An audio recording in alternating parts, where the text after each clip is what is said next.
El Intuyendo 6, tenemos a Mariana. ¿Cómo se encuentra Mariana? Muy bien, Sí. estoy muy bien, gracias. También tenemos al invitado, ¿cómo le podríamos decir? ¿Cómo quiere? ¿Con la inicial de su nombre? ¿Jay? Jacob. Bueno, al invitado le vamos a decir Jacob. El día de hoy traemos a la mesa un tema interesante. Desde mi ignorancia me gustaría comprender las situaciones. Y pues hace un rato fuera de cámara estábamos hablando respecto a lo que esto fue diagnosticada y el proceso que le hicieron mala praxis, ¿sí? Entonces me gustaría también saber cómo fue esa parte de su vida. Bueno, pues tengo 18 años y fui diagnosticada con trastorno límite de la personalidad, pero antes de eso tuve un intento de diagnóstico que fue un trastorno afectivo bipolar.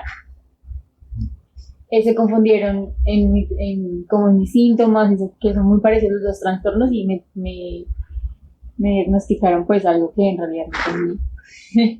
Después de tiempo de terapia, pues entendieron que no era mi diagnóstico correcto y inicié mi proceso como debía ser. Digamos, es como cualquier otra enfermedad. Tú tienes diabetes, no te pueden. Tu proceso de medicación, de terapia, no puede ser como de una persona con hipertensión o algo así. Entonces, como que inicié el proceso que debía. Y lastimosamente creo que sucede mucho y muchos profesionales de la salud mental que se aventuran a veces a mal diagnosticar, ¿sabes? O quizá a veces los profesionales quizá solo lo ven o lo ven mucho desde los libros y creo que no hay nada más como conocer al paciente, como empatizar, ¿no? Como, como lograr ver más allá del trastorno, no solo como una serie de listado de síntomas, porque creo que esto hace parte de los trastornos en general, y es que pues en definitiva nunca vas a encontrar un TLP igual a otro, nunca vas a encontrar, si es muy difícil que hay muchos síntomas que se comparten, pero por supuesto hay muchos otros que cada uno tiene sus propias características, individualidades. Eso respecto a lo que nos mencionaba hace un ratico, en terapia, o sea, ¿cómo fue el proceso? O sea, ¿se autodiagnosticó? ¿Siempre ha tenido un acompañamiento psicológico? Pues yo hace como 2 años tengo acompañamiento psicológico. Inicié un acompañamiento con psicología. Después de ahí me dijeron como, mire, que no basta solo con tu psicóloga, sino que debes iniciar terapia en psiquiatría. Entonces, psiquiatra al principio, luego pues como que éramos muchos los que no nos encontrábamos muy conformes con mi diagnóstico. Entonces, me cambié de psiquiatra. Igual también creo que es que a veces cometemos mucho el error de que creemos que solo por ir a terapia ya todo se nos va a solucionar, ¿no? Entonces voy a terapia ya. Y entonces me pasó al principio que era como que iba con mi psiquiatra, ella me decía, tienes esto y ya tómate las medicinas y ya. Y no había como un proceso en donde ella me conociera, ella viera y entonces solo me veía una hora, una vez al mes. Entonces creo que Mira que es muy difícil sí. que el profesional que te diagnostique no empatice, no te pregunte, digamos, solo haga preguntas como si literal estuviera descartando por una enfermedad y ya ni te mira la cara ni nada. Lo que sí, o sea, según el libro indica tales cosas. El psiquiatra suele ir más hacia la medicina, mientras que el psicólogo sí va más hacia la humanidad, no hacia las humanidades. Y mira que pues creo que es muy difícil encontrar un buen terapeuta. Yo antes de mi primera psiquiatra, de mi primera psicóloga, perdón, no conocí, pero muchos psicólogos y tuve como 5 psicólogos antes de ella. Cuando la conocí, yo le dije, es que estoy cansada, o sea, yo pensé que iniciar terapia iba a ser más fácil y mira que con ninguno me he podido llevar. Sentía que me regañaban, que me juzgaban, sentía que unos como que no empatizaban, entonces yo decía como, estoy exhausta y no sé qué hacer y tú eres como mi única salvación, o sea, si no funciona contigo, creo que lo he intentado todo, le decía, pues yo estaba en un momento en el que no me encontraba bien emocionalmente y la encontré. Gracias a Dios, lastimosamente es muy difícil a veces esa situación porque creo que muchas personas no acuden constantemente o no vuelven a acudir tal vez por sus malas experiencias, tanto en el sistema de salud en general como experiencias con profesionales de la salud mental, ¿no? Hay personas que son muy poco empáticas, hay personas que infortunadamente pues su formación quizá no esté para estar dando tal vez terapia o bueno, tal vez personas profesionales que ni siquiera están interesados en ello, pero no encuentren trabajo y nada más, o que de verdad tal vez hagan un trabajo basándose en el DMS, que son como manuales de diagnósticos pasados, bueno, no sé. Entonces, qué pena, es que esa es mi otra pregunta. Usted lo decía hace un rato de que tal vez la cuestión de enfermedades mentales, neurológicamente hablando, es muy distinto para cada persona. O sea, eso también es por eso que uno tiene que tener el debido proceso con los psicólogos.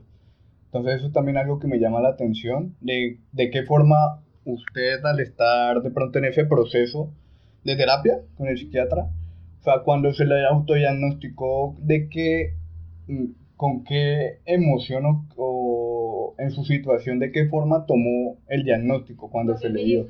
Cuando él me diagnosticó, pues, eh,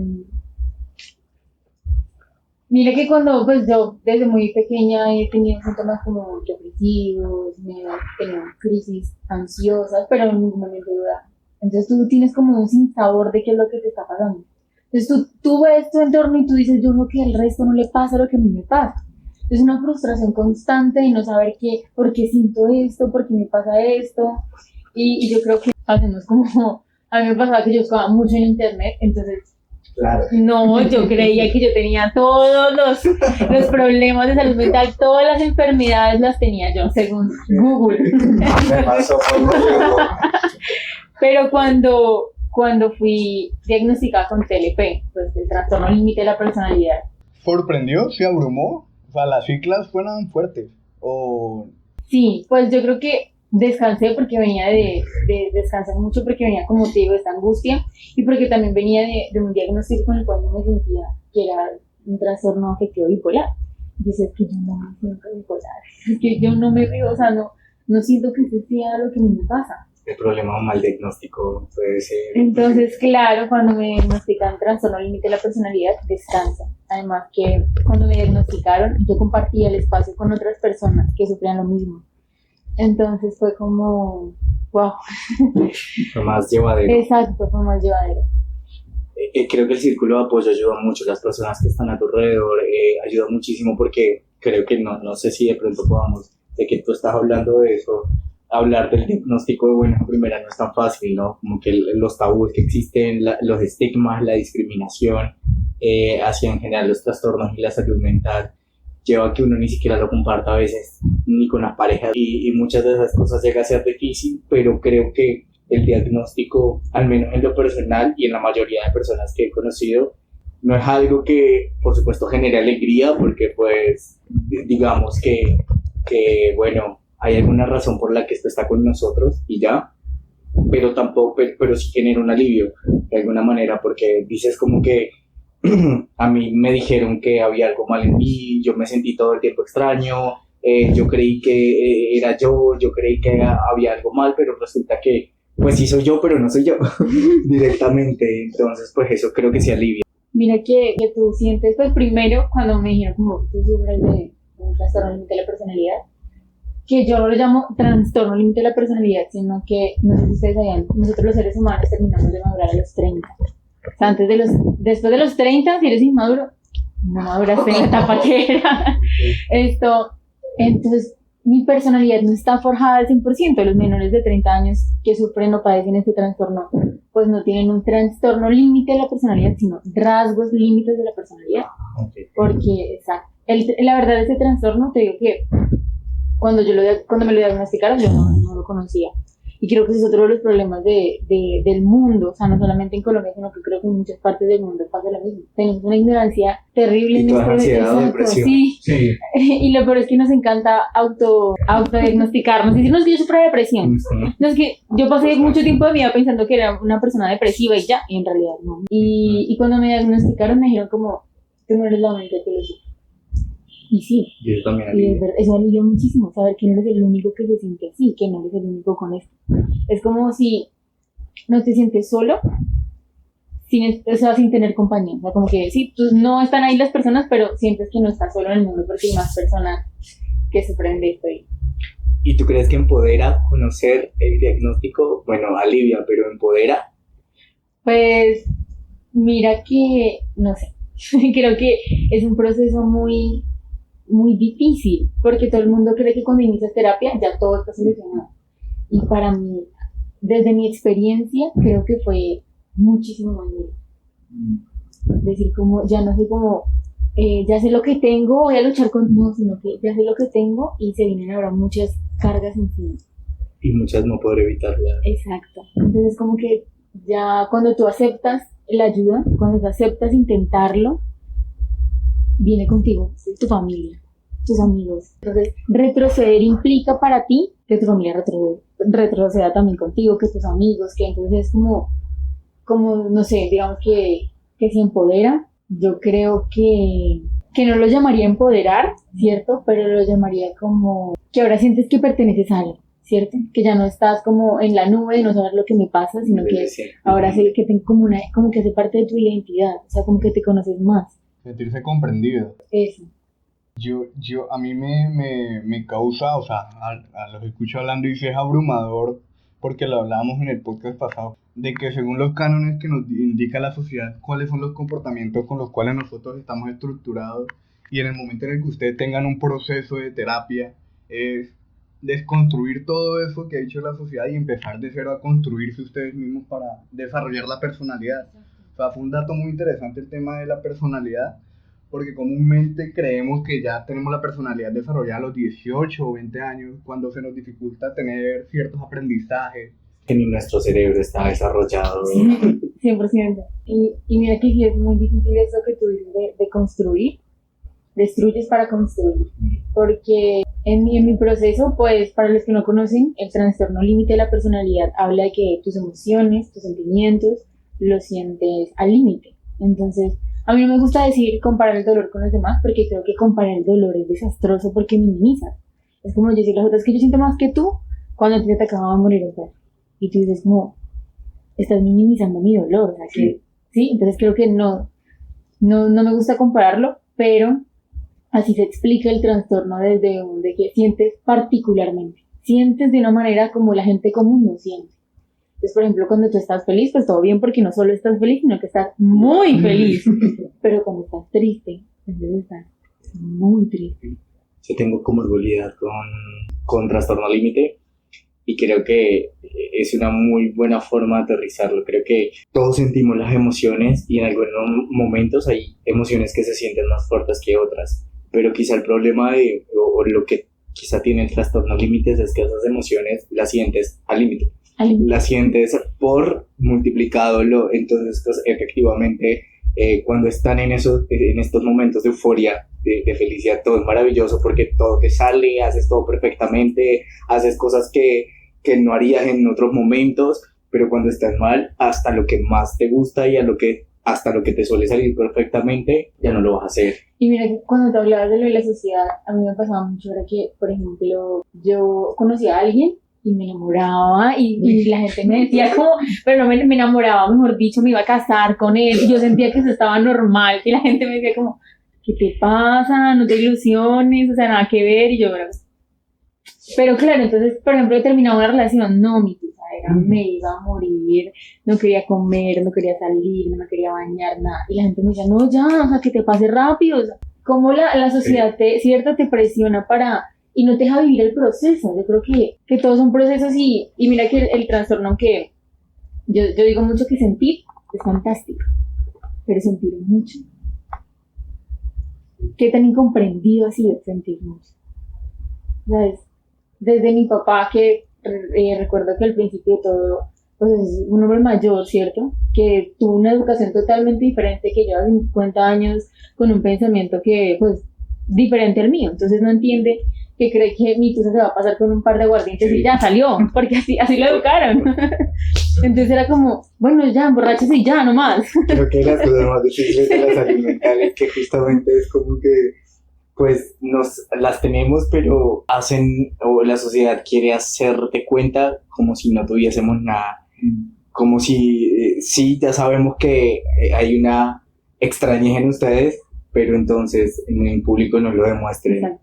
y entonces saben que no tienen a veces las estructuras familiares y las personas que están a tu lado, pero cuando demuestras esos rasgos de la personalidad de trastorno, todo es un conflicto y todo es difícil y todo es un caos.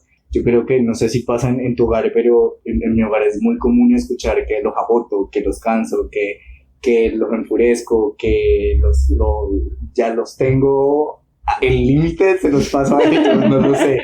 Mira que esto al principio pues sí era muy agobiante para todos, para mis hermanas, para mis papás, para mis primos. Era muy agobiante porque yo estaba deprimida y le escribía a mis primos, gracias por todos los años. Y es, Mariana está mal, ya me llamaban a todo el mundo en la casa y decían como, pongan atención a Mariana, o sea, entonces era como, era terrible. Pero luego de iniciar terapia, no solamente yo asistí a terapia, sino mis papás. Ellos iniciaron terapia pues porque había muchos episodios que no sabían manejar, eran como los primeros auxilios. Y mi papá para mí fue, creo que eso es una de las cosas más bonitas que me ha dejado el trastorno, ¿cierto? Yo creo que te enseña cosas, te hace vivir cosas que no mereces vivir, pero te enseña cosas muy hermosas. Y creo que ver a mi papá sentado con mi psicóloga recibiendo como unas clases explicándole que cómo siento, comprendiendo. Entonces ya es como mi papá ahora entiende que si un día no me quiero levantar de la cama, pues es porque tengo un mal día. Y ya no es como que si tengo una tusa, ya no es como que me mande a emborracharme. Hay otros métodos. Y ha sido muy lindo ese proceso y de mis papás también entendiendo. Como te decía al principio, sí, porque no había una información, porque no sabíamos nada de qué era lo que pasaba. Y creo que es muy importante asistir a terapia, saber qué nos pasa, ver las alertas, o sea, decir como, mira que ya no estoy triste normalmente como lo estaba antes, sino que ahora me siento deprimida. Eso es una alerta de que algo está pasando. Hay una teoría que me gusta mucho y es que obviamente muchas enfermedades de la salud mental se heredan, pero hay otras, la teoría habla de que hay otras que se construyen. Las sistemáticas. Que hay otras que se van construyendo, porque es como una bola de nieve que mientras va rodando pues más va creciendo, más se va llenando de nieve, ¿cierto? Y es que hay muchas cosas que nos guardamos y creo que se viene muy de la mano con lo que hablamos ahorita de la sociedad. Cómo la sociedad nos enseña y nos obliga a reprimirnos. Entonces, cuando tú cumples 18 años y tienes tu primer intento, ¿cierto? De suicidio, te empiezas a autoflagelar, te empiezas a lastimar. Entonces la gente dice, pero ¿por qué? ¿Pero esto por qué está pasando? Pues mira que no viene de la nada, mira que no estás deprimido por lo que pasó ayer, sino que estás deprimido porque tus papás te dejaron solos cuando tenías 5 años. Mira que estás deprimido por la muerte de tu abuela que pasó hace 5 años. Mira que estás deprimido por cosas desde hace mucho tiempo que venías acumulando y ahorita explotaron. Entonces, no sé, creo que desde pequeños nos enseñan a ir al médico por cualquier cosa, porque te duele una pierna, hacerte chequeos, pero no al psicólogo. Lastimosamente es una cuestión, pues digamos, cultural que no sea muy común, que lo que tú decías tampoco es que se sepa mucho. Quizás si hayan personas que sean neurotípicas, pues muy poco van a saber qué hay más allá de la ansiedad y la depresión. Entonces, pues es muy difícil para una persona saber que quizás sí puede padecer algo cuando ni siquiera conoce que eso puede llegar a existir. Y cuando tú hablabas este apoyo de la familia o que las personas alrededor también se integren, también se informen, es supremamente valioso, porque a mí me parece que hacer parte de las neurodivergencias y estos trastornos de la personalidad necesariamente implica muchas cosas en tu vida diaria, en lo familiar, en lo social, en lo amoroso, en lo laboral, en lo académico. No te puedes alejar, no puedes quitártelo, no es algo con lo que tú digas lo apago en este momento y lo enciendo cuando quiera. Entonces, pues, ¿tú crees que esas implicaciones en la vida diaria, en todos estos diferentes aspectos, cómo puede llegar a afectar a un ser humano? ¿Cómo puede llegar a afectarnos? Mira que hay algo que en terapia aprendí, se llama nuestra capacidad emocional. Nuestra capacidad emocional es la capacidad de recibir y de entregar. Entonces, pero recibir y entregar, ¿qué? Al otro. Entonces, creo que esto que tú ya hablabas de las implicaciones que tienen en nuestra vida van muy de la mano con la capacidad emocional, que van muy de la mano con la empatía. Hablar desde la empatía. Entonces, y no hablo desde la compasión o la simpatía, que es algo totalmente diferente y lo confundimos mucho. Tú ver a alguien mal porque, no sé, porque acaba de perder un familiar y le dices como, lamento mucho tu dolor. Eso no es empatía, eso es compasión. Estás compadeciéndole su dolor, pero eso no es empatía. Empatía va mucho más allá de entender el dolor del otro. Empatía va en el hecho de ponerse en los zapatos y ponerse en la situación de la otra persona. Va más allá de comprender, ¿cierto? De visualizarte siendo esa persona que está sufriendo y no acompañarlo en tu dolor, que eso podría ser simpatía, compasión, sino de sentirme como él se siente y ver qué puedo hacer en ese lugar. Es que yo he tenido un dilema muy grande con el tema de la empatía porque creo que es difícil por el tema del proceso de, como lo mencionábamos un rato, la estructura social de cómo niños nos han implementado valores y pues morales, ¿sí? Entonces son conductas que implican que realmente sea muy difícil empatizar con X persona, ¿sí? Sin embargo, sí lo veo por el lado y creía que podría tomarse del lado de que la educación, por el lado de la educación, que creo que son estas temáticas del tema de las enfermedades mentales y todas esas cosas, sí puedan llegar a un punto en el que no empatizar, porque creo que sí se dimensiona, o sea, la dimensión de empatizar es muy difícil de conseguir, pero sí guardar cierto silencio, sí una comprensión sobre esas personas. Pero sí me interesa bastante el tema de captar de qué forma yo estoy dando, o sea, recibir emocionalmente y dar emocionalmente, para no llegar al punto de agobiar a la otra persona por mis estándares sociales de que para mí su emoción es mucho más grande que para lo que mí es, ¿sí? Porque comúnmente decía uno de hombres, no sé, a mí sí comúnmente me pasaba de que a mí me mandaban a que no llore, no llore, no llore, no llore porque usted es hombre, hombre, hombre, todo el tiempo, ¿sí? Entonces para a mí ya se me dificultó poder empatizar con una persona que está llorando porque para mí voy a minimizar la emoción de esa persona. Es que hay algo que confundimos mucho y es que creemos que la empatía es con algo con lo que se despierta. No, o sea, tú no te levantas un día y dices, ay, voy a ser empático porque sí. Eso te hablaba va muy de la mano con la capacidad emocional. Entonces, por ejemplo, si Jota ha tenido un mal día y se encuentra con su mejor amigo que ha tenido un mal día, tú no tienes la capacidad de recibir del otro, porque tú has tenido un mal día. Y tú no tienes la capacidad de decirle a él como, cuéntame, estoy aquí para escucharte, porque tú estás agobiado por tu mal día. Y eso no es un delito. Y la gente actúa como si eso fuera un delito. Y sabes que tú no eres empático. Pero lamento, es que no tengo capacidad emocional para ti. Y eso no tiene por qué estar mal. Me parece egoísta de tu parte que me pidas que te reciba cuando no tengo la capacidad ni siquiera para mí. Es como, no tengo campo para más dolor. Y eso no está mal. Eso no debería estar mal. Y la sociedad dice como, ay, tú no eres empático. Es que sí, creo que le hace falta mucha empatía al mundo. Pero la empatía se trabaja. O sea, no es algo de la noche a la mañana. Mira que es muy difícil para alguien que está sufriendo poder entender el dolor del otro porque él también está sufriendo. Y a veces nos cuestionamos mucho, a mí me pasaba que discutía mucho con mi hermana porque yo decía como, pero es que ella no es empática, mira todo lo que me está pasando, sin yo saber que mi hermana también estaba pasando por situaciones donde su cabeza no estaba para nadie más, porque no estaba ni siquiera para ella, intentando estar para ella. Entonces creo que eso que tú dices, digamos, tú has recibido una educación eh, muy machista, ¿cierto? En donde te enseñaron que los niños no lloran. Entonces para ti es muy difícil entender ahora el dolor de un niño que está llorando. Y eso en vez de juzgarlo, es como decirte, aprender, ¿no? Eso también habla de construir, sí. Destruir para construir.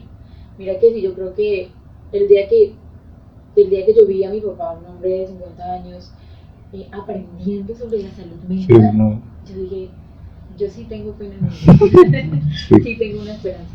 Nosotros hace un ratico eso lleva a dos temas, de que a veces las personas que tienen trastornos o espectros se justifican, ¿sí? Lo que hace un rato decía, o sea, uno como al tener, pues no sé, las emociones tan fuertes, uno se justifica de que yo soy así y así los demás me tienen que entender, ¿sí? Cuando pues también usted lo que no mencionaba, el tema de dar y recibir, o sea, tenemos que manejar y calcular bien todo eso. Y el otro lo que decía es lo que antes que nos decían no llore, no llore, no llore, pues eso es, actualmente creo que eso es bonito, como le digo, por ejemplo, el caso de su papá, el caso de su papá es porque es esta generación, o sea, usted fue la que desafortunadamente ha tenido que adaptarse a la situación y que pues su papá se ha tenido que adaptar también, entonces eso logra varios cambios a generaciones futuras, ¿sí? Y también lo complemento con el tema de los niños actualmente, que el sistema educativo también es grave en ese sentido, de que un niño, al no desarrollar su personalidad, entonces es muy difícil también desarrollar sus capacidades. Entonces, para un niño que no entienda, y le voy a poner el caso de mi hermano, que crea que estar abrumado y llorar está mal, entonces va a sentir pena cuando llore y sí, y va a sentirse incomprendido por las emociones que le abruman en el momento. Entonces, eso también parte de que, por ejemplo, en su situación de chica haya sido incomprendida de muchísimas formas también por los maestros, por el desconocimiento de los maestros y también por la forma en la cual las instituciones educativas comúnmente pues se encargan de ponerle un tiempo para que usted haga un quiz, haga un examen, ¿sí? Cuando sus capacidades las abruman, ¿sí? Entonces sí me gustaría también, pues complementando la opinión y haciéndole la pregunta, la etapa de su niñez ve afectada porque acá hemos dicho, acá Jacob ha dicho mucho la frase de que yo soy yo y mis circunstancias. Claro, yo creo que en general el sistema educativo tiene muchas fallas, empezando de que no le importa los alumnos, pero es que en absoluto. O sea, yo creo que son muy pocas las instituciones que se salvan o que intentan hacer algo por la salud mental de los estudiantes y lastimosamente son las educaciones privadas, ¿cierto? Que cuentan con el dinero, el presupuesto, que cuentan con lo que se necesita, ¿sí? Porque el sistema educativo está interesado en otras cosas. Ese no es su interés. Mira que hace poco salió la noticia de que estaba implementando educación sexual. Y ahora lo estamos iniciando a implementar las charlas de educación sexual, la educación sexual en adolescentes. Y había entre los comentarios de la publicación un comentario que decía como, en vez de educarnos para no traer más hijos al mundo, eduquemos para poder mantenernos en el mundo. Lo necesitamos, en serio necesitamos que el sistema educativo despierte porque no tiene o sea, no está interesado en absoluto en qué piensa el estudiante. Mira que yo creo que el sistema educativo no está hecho para todos. Yo creo que el sistema educativo no está hecho para los deportistas, para las personas que nacieron en una parte rural. El educativo es difícil para las personas, para algunas personas neurotípicas. Imagínate cómo va a ser para las personas neurodivergentes. Los horarios, las metodologías, las formas de tratar de los profesores. Una persona que sea neurodivergente y que no tolere el fracaso de una manera normal. Imagínese en una institución. Por ejemplo, para las personas con déficit atención, hiperactividad. Cuando nos enseñan que tenemos que estar en un cuadrado, sentados, mirando el tablero, levantar la mano solo si nos lo piden. Entonces es como... A mí me mandaban al frente del tablero para que yo no hablara con nadie más, o sea, de verdad, y no se me lo pasé al frente del tablero porque yo le buscaba conversación, me distraía con absolutamente todo.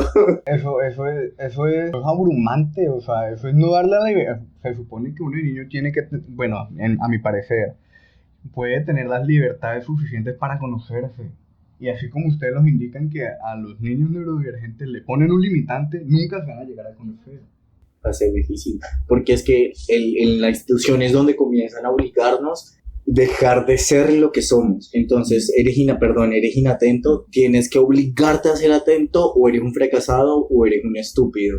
Entonces te obligas, pero eso desgasta mucho. No quiere decir que, digamos, nosotros de alguna otra manera no podamos ser conscientes y trabajar en ello, pero cuando no hay un trabajo es mucho más difícil. Pues efectivamente, cuando tú no sabes qué hacer, pues entonces tú vas a creer que estás mal y vas a empezar a obligarte a dejar de ser como eres normalmente, y eso te va a frustrar muchísimo. Ir contra lo que eres, nadar contra lo que eres. Hace poco también salió lo de la ley digamos que la depresión se volvió una discapacidad. Cuando yo lo leí me enojé muchísimo porque yo decía, no entiendo. Cuando uno va a terapia le dicen que no es diferente, que es como todo, solamente tiene una manera de sentir peculiar. Y ahora la ley me está haciendo decir que si tengo depresión, tengo una discapacidad. El que tiene diabetes no tiene una discapacidad porque no es diabetes. Entonces me explicaban, no, mira que eso lo hace la ley para que pues te protejamos de muchas cosas. Como ahora, si tienes depresión, se ha vuelto una discapacidad, tienes que tener un trato diferente en la institución, tienes que tener, entonces yo digo, como, mira que tiene que volverse una ley para que yo pueda exigir el derecho a tenerlo. Pero no puede ser algo que nace no es algo que nazca desde los corazones de las personas que digan, hoy voy a interesarme por cómo está mi compañero, mi estudiante, hoy voy a interesarme por cómo está el de al lado. Y además, Y volvemos al tema de la empatía. porque cuando tú estás triste, tú no estás en aptitud para recibir una clase. Ahora imagínate si lastimosamente hace parte de tu estado anímico, hace parte de tu conducta. Y el profesor no comprende eso, lastimosamente, o a veces el profesor lo comprende, pero en una institución pues no le es fácil tener en cuenta ese tipo de cosas. Es bastante complicado el sistema educativo, yo creo que sí es uno de los mayores culpables, porque quizá las personas que tengan un trastorno puedan aumentarse, la frustración aumenta, la depresión, la autoestima se baja, el bullying aumenta, lastimosamente personas que tengan algún trastorno alimenticio, la etapa escolar es de las peores cosas que pueden pasar en la vida. Es que el colegio es el primer espacio en donde empezamos a conocernos y a compartir con los demás. Mira que mi mamá, ella es coordinadora de una institución de Canadá, y después de lo que me pasó, después que pasamos, mi mamá se sintió como, yo no sé cuántos padres de familia también estén viendo esta situación. Y se creó una campaña de salud mental. Y yo decía como, me hubiese encantado poder que cuando yo estaba en el colegio, el colegio me brindara esto.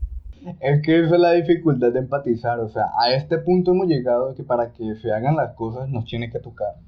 O sea, tu mamá para hacer las cosas le tuvo que tocar, ¿sí? Entonces eso es lo difícil de empatizar, o sea, nosotros no vamos a tener la capacidad de empatizar con un niño de Ucrania o un niño de África si realmente no nos toca, ¿sí? Entonces yo creo que es que de ahí empiezan los cambios, cuando dejamos de pensar en nosotros y empezamos a pensar en lo general, en lo objetivo, ¿sí?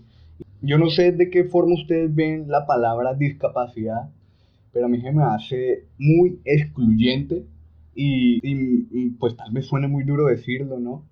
Pero es no estar capacitado para estar en la sociedad. Y que sea una ley es muy fuerte, que usted tenga una ley que lo indique a usted que no está capacitado para estar en la sociedad. Y eso que pues la ley no sé si aplica a nivel general laboral o solo estudiantil. Pero a nivel laboral, el hecho de que usted diga que tiene una discapacidad le cierra puertas. Así sea una ley para su trato, ¿no? O bueno, es lo que yo opino. A mí me parece que claramente no es fácil como decir, bueno, se está en situación de discapacidad. No es como que muy alentador, por supuesto, escuchar ello, ¿no? Primero no es discapacitado, sino porque eso sí me parece bastante, porque cuando se reduce a la persona a su condición, el que tengamos un trastorno no significa que sí hace parte de nosotros, por supuesto, de nuestra personalidad y demás, pero yo no soy solo mi trastorno, ¿no? Yo no soy solo esto. Entonces, pues en ese caso sí me parece que pues, a veces es muy difícil como que enfrentar al nivel en el que eso puede afectar tu vida diaria, pero yo creo que es lógico lastimosamente porque estamos en una sociedad donde si no se diera protección especial a ciertos grupos poblacionales, ¿cómo lo podrían hacer? Imagínese pues imagínese incluso ahora todas las leyes que existen en contra del feminicidio, contra todas estas leyes a favor, por supuesto, de una agenda feminista, y a pesar de eso, pues las violaciones y las acciones los delitos en contra de la mujer siguen sucediendo. Tienen que protegerlos y lastimosamente tenemos que empezar a hablar de sujetos de especial protección y de protección legal, porque ni desde una institución de salud hasta en la vida diaria, pues la gente o el sistema o lo que sea te puede hacer añicos. Imagínate siendo ley, cómo es de difícil. Es que eso es por eso es que bueno, estoy inconforme con esas cosas, ¿no? Pero sí veo relevante su argumento claramente por nuestra, pues, descultura al respecto.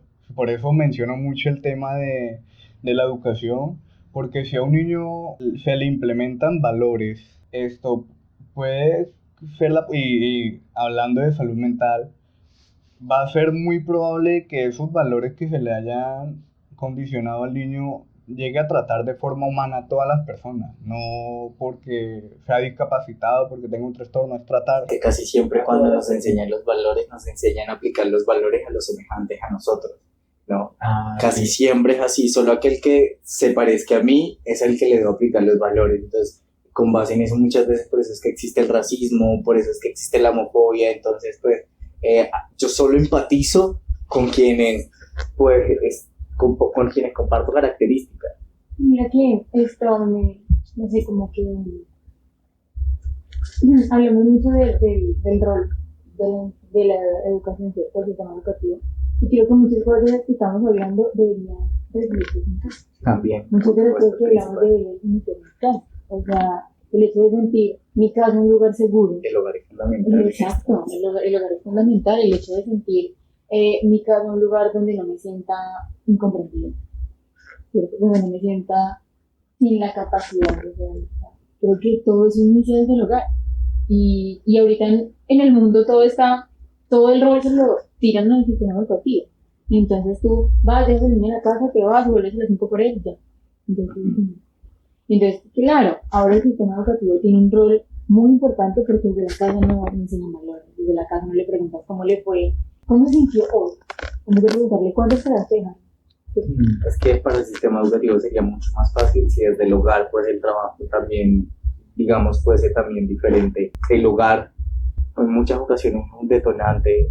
Yo no sé si estás de acuerdo conmigo, pero a mí me sucedió que por muchos momentos de la vida yo sabía que había algo, me sentía de ciertas maneras, pero hubo un momento donde todo se vino al carajo, donde ya lo que llegó al límite, y muchos de esos detonantes tienen que ver con eso en el hogar, ¿no? Tú lo decías, lastimosamente, muchos trastornos son genéticos.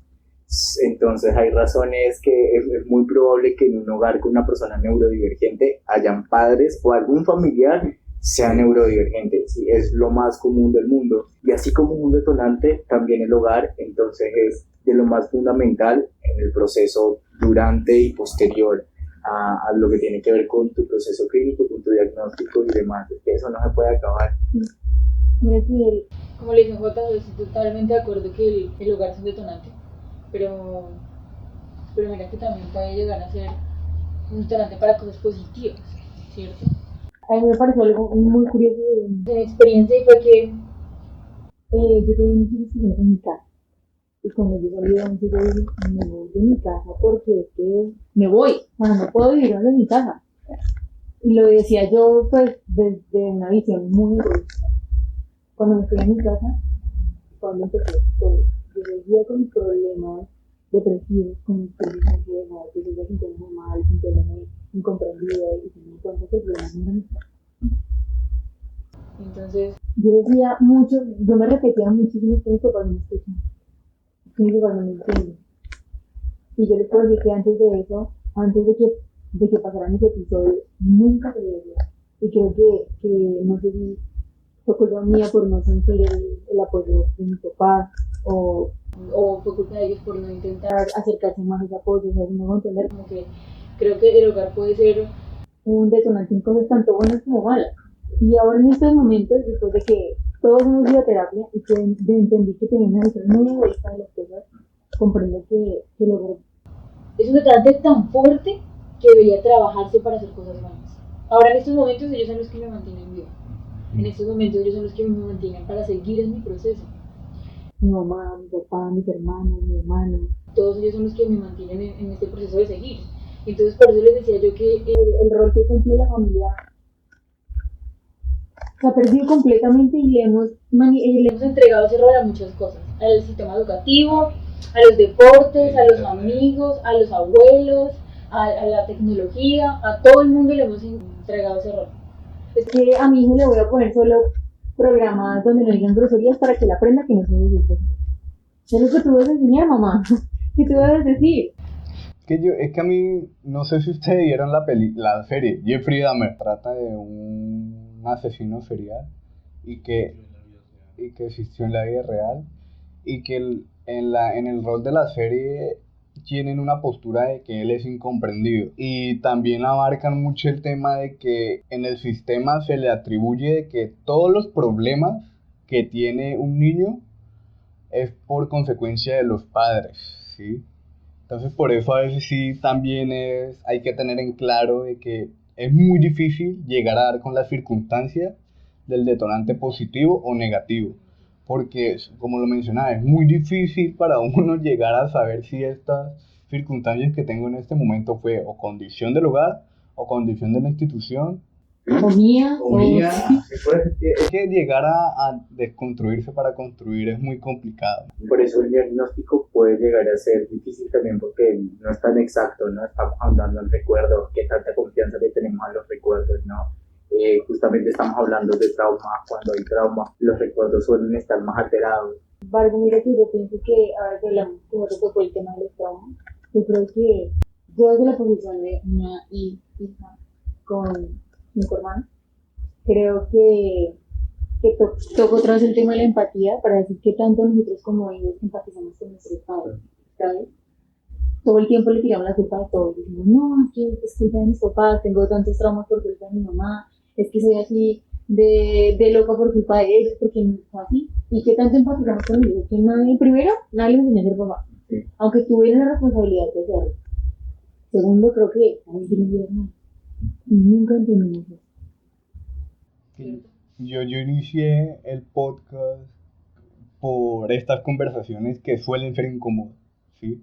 Y a mí me hace que la conversación, bueno, algunas personas tendrán la oportunidad de no sentirse incómodo con las conversaciones, pero una de las cuestiones más incómodas que a mí se me hace para las personas es hablar con los padres. Hablar con nuestros papás es bastante incómodo, hablar del pasado de los papás, hablar del pasado de los abuelos, y a mí se me hace que es muy relevante por lo que decimos, porque pueden ser sistémicos las cuestiones de los traumas, pueden ser también hereditarias las cuestiones de las enfermedades mentales, y que esas cuestiones las podríamos llegar a saber si tenemos estas conversaciones incómodas con las personas. Mira que además alivia, ¿sabes?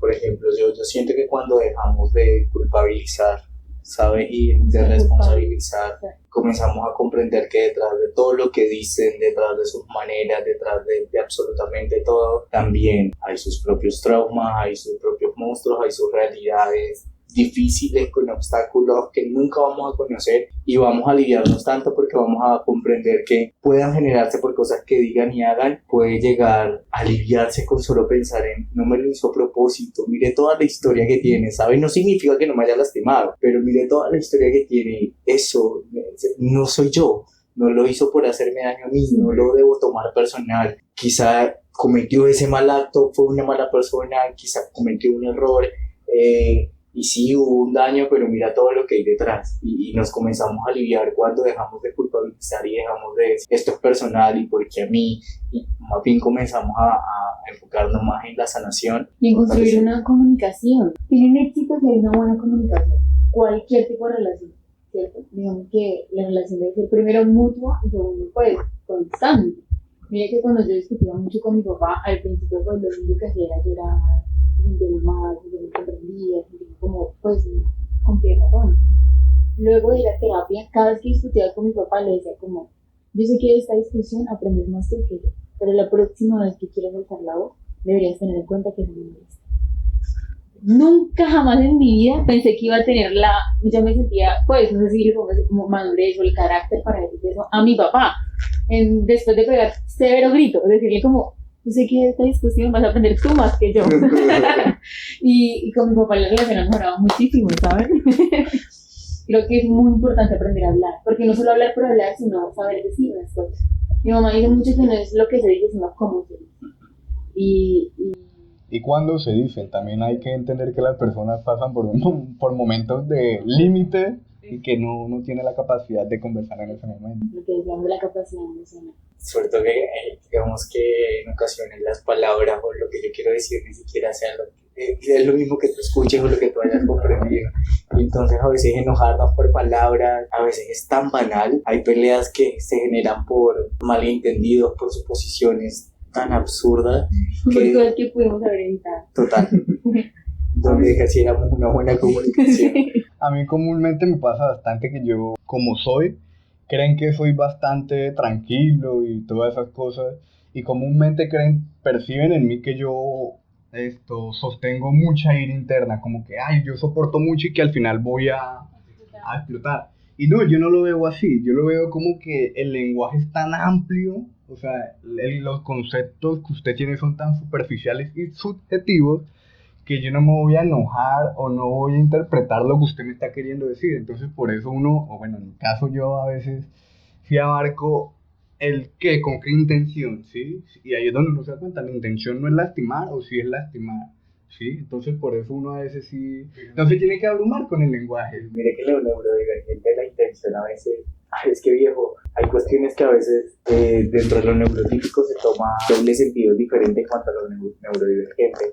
A veces para nosotros es difícil comprender ciertas cosas porque justamente leer intenciones cuando tu cerebro es distinto es muy difícil. Entonces, creo que eso también a mí me parece que nos ha enseñado la sociedad.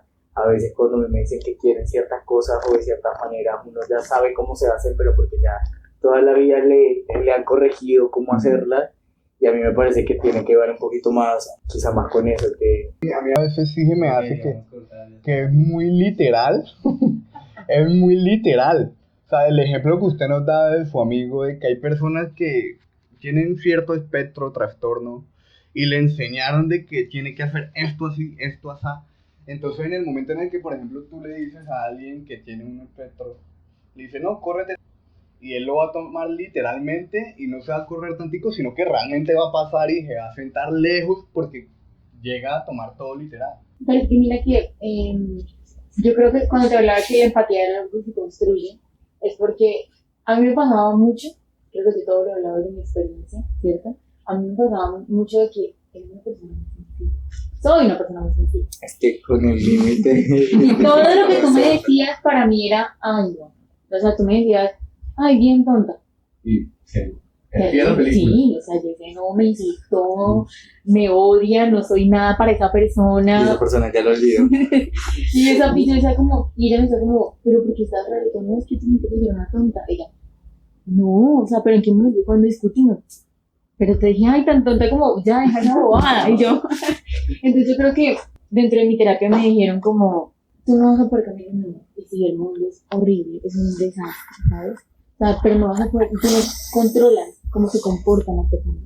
Pero sí puedes controlar un poco cómo tú te comportas y cómo tú recibes lo que te dicen. Entonces va muy de la mano con lo que tú decías, de cómo recibimos lo que nos están diciendo. Y creo que empieza desde ahí. Yo para poder pedirle a mi hermana que se construya una capacidad emocional suficiente para poder recibir, que construya una empatía, porque a veces me gustaría que ella tuviera empatía conmigo. Entonces yo me pregunto, ¿yo construí una empatía para recibirla a ella? Yo creo que todo eso basa de que me gustaría que después fueran así. Y quizás no tenga el control de ellas, pero tengo el control de mí. Entonces, soy más paciente con las palabras. Yo les llamo paciencia porque entiendo que puedo esperar un poco hasta que esa persona explique o se dé el contexto de las cosas. Mira que cuando ella me dijo tonta, no era tonta porque pensaba que yo era una estúpida, bruta, sino porque le pareció que fue un poco innecesario lo que pasó. Entonces yo digo como, mira que sí puedo tener un poco más de tranquilidad con las palabras. Y eso funciona mucho para lo que tú decías, cómo poder entender, cómo poder manipular lo que se está diciendo, cómo poder comprender el lenguaje, de qué manera, cuál es su contexto. Y creo que todo inicia desde un... Estamos hablando de muchas cosas que logran aliviar, que logran como que poder enfrentar algo ya de tu vida. Y yo quisiera preguntar, ¿tú crees que la medicación ayuda? ¿Tú crees que es un paso importante? ¿Tú crees que es necesario? Al principio cuando a mí me dijeron, te vamos a medicar, yo decía, no, pero yo no quiero medicinas, yo no quiero medicinas, a mí no depende de las medicinas. Yo leía en Google que la gente dependía de eso, o sea, como te digo, creo que las personas que nos escuchen o que nos van a escuchar, si tienen algún problema de salud mental, no busquen nada en Google, pregúntale a tu psiquiatra, por favor, porque yo leía que eso era terrible, que la gente dependía, que nunca había podido salir de eso. Hasta leí que había formas de drogarse con la medicina. Entonces yo decía como, yo no quiero ser un ente, un zombie, o sea, no quiero eso. Entonces me dijeron, mira, después de la terapia, sigue la medicina. Y a ti no te ha funcionado solo la terapia, porque no intentamos unir las dos. Yo he pasado por muchas medicinas, porque todo el tiempo es un constante cambio. Y eso te desanima muchísimo, porque entonces como, no, esta no me sirvió, esta me da muchos efectos, esta me da mucho sueño, esta me dopa, me tira al piso. Mira que Hay drogas. hay drogas muy fuertes, hay medicinas. Yo me tomé la medicina para dormir, luego mi hermana me invitó a comer, a cenar. Y fui a cenar y yo le decía como, oye, no me siento bien. Entonces me dijo, ¿por qué? No me siento bien. Y pum, me desmayé encima de la mesa. Mi cuerpo, pues, lo había mandado a dormir. Porque no Entonces, todos los cuerpos pueden. exacto. Entonces, yo creo que la medicina ayuda si eres paciente. La medicina ayuda si le tienes fe a la medicina. No solamente como tomársela por tomar, sino intentar hacer bien el proceso. Digamos que a mí la medicina me ha tranquilizado, me ha generado estabilidad. La medicina, pues sí, ayuda, es que la necesito. Pero no lo hace todo en absoluto. No, no lo hace todo en absoluto. La medicina es una ayuda, todo lo demás es de parte de ti. O sea, ella me ayuda a dormir, ella me ayuda a calmar mis crisis, pero ella no me va a ayudar a vivir, eso lo hago yo. Soy yo la que vive. Entonces, sí, creo que la medicina, si la necesitas, te puede ayudar muchísimo, o sea, en serio, pero todo tiene que ir acompañado. No puedes solo tomar medicina así ya, sino ir acompañado de terapia, ir acompañado de ganas de querer. O sea, todo es un proceso para aprender a convivir con uno mismo, adaptarse a las circunstancias. ¿Tú qué mensaje le darías a aquellas personas que se sienten neurodivergentes? Yo diría Son que, ideas mías. Para que no busquen en Google. para que no busquen en Google, les diría que están viviendo cosas que no merecen vivir, pero que no están solos en el mundo, que somos muchos en la lucha y que, aunque a veces todo parezca como que no da más y que no pueden con más, porque eso es lo que uno siente, que no puede más, hay otras alternativas, que tengan mucha paciencia, porque todo esto es de un trabajo durísimo y uno se siente, creo que a veces llegan momentos agobiantes porque uno va bien y luego otra vez vuelve y baja y se desanima, pero no, todo esto es de paciencia, todo esto es de trabajo con uno mismo. Cada vez que te da una nueva crisis, Yo siempre, recuerdas la anterior y sabes que. mira que hace mucho no tengo crisis, pero porque tengo muchísimas herramientas para poder manejarlas Qué bueno. y la terapia me dejaba muchas herramientas, pero creo que todavía así, a veces de la nada me llegan muchos pensamientos insanos, pensamientos que nadie quiere tener. Y me ha ayudado muchísimo recordar el sentido de por qué estoy acá, ¿no? Porque cuando tú sufres algo de esto, de los problemas de la salud mental, siento que lo primero que se te pierde es las ganas de, no sabes por qué estás acá, cuál es tu intención, qué es en el mundo, para que si no pasa nada si te mueres, es lo que te dices constantemente. Pero en A veces realidad, ni te sientes parte. exacto, a veces te sientes parte de esto, pero creo que no, ¿sabes?